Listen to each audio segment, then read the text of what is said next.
Pinahirapan sa dulo ng rookie na si Ivanelli ang Converge. Binasikan lang ni Justin Baltasar ang kanyang debut game sa PBA. Nag-showtime naman si Arvin Tolentino. Finally mga idol, at eto na, maglalaro na ang 49 PBA first overall round pick na si Justin Baltasar at kontra yan mga idol sa undefeated na Northport Batanguer. Expected mga idol na mas lalong lalakas dito ang Converge 5 or Xer sa debut game ni Balti sa PBA at ang planong Twin Tower ng Converge. Agresibo mga idol sa first quarter ang Converge with 24-33. Impressive naman mga idol yung pinakitang outside shooting ng Northport Batanguer, pero napanga mga idol ang import ng kalaban sa first bucket ni Justin Baltasar sa PBA. Nagsimula naman mga idol ang second quarter sa drive and easy bucket ni Joshua Monzon, pero back-to-back 3-pointer mga idol ang naisagot dyan ni Jordan Heading habang natawagan mga idol ng technical foul si Monzon mula sa flop na ito.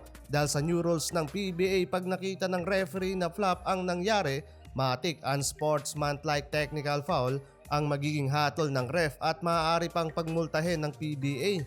To the rescue naman mga idol si Kadim mula sa mintes na layup ng kanyang kakampi. Crucial points din yon para sa Northport dahil sa kalamangan ng kalaban. Habang impressive 5 3-pointer na mga idol ang nagawa ni Jordan Heading dito lang yan sa first half. Isama mo pa itong easy bucket ni Sheikh Diallo mula yan sa assist ni Jordan Heading. Under last minute ng second quarter mula sa 1 of 2 free throw ni Monzon, naibaba na ng Northport sa 5 points yung lead ng Converge. Pero sa pagtatapos ng first half, 3 points lead, 54-57. Halimaw yung import sa kabila mga idol, nagtala na ng 18 points at 10 rebounds. Second quarter tayo mga idol, palubo na ng palubo yung kalamangan dito ng Converge. Solid naman ang pagka-block shot ni Navarro sa big man na si Justin Arana.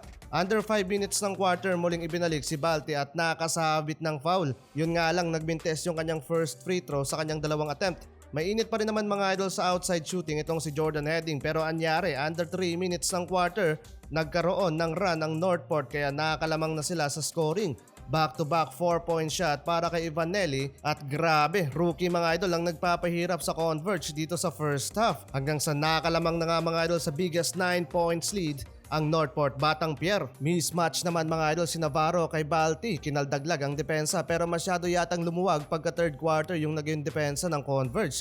Yun nga lang, dahil sa ginawang magkasunod na 3-pointer ni Monzon, hirap ding maibangon ng Converge ang talaan sa scoring. Sa dulo mga idol, still undefeated pa rin ang Northport Batanguer. Tumaas palalo mga idol ang bonus ng 1xBet with up to 12,000 pesos. Gamitin lang ang link na nasa comment section para makapag-register gamit ang iyong phone number or email. Basta magaling ka lang sumipat ng mga laro, especially sa basketball, papaldo ka dito. Madali lang din mag-cash in and withdraw via GCash account. Kaya ano pang hinihintay mo at maglaro na sa 1xBet at gamitin ang ating promo code na GLTV1X para sa mas mataas na tsansang manalo. Paalala lang mga idol, keep it fun and game responsibly.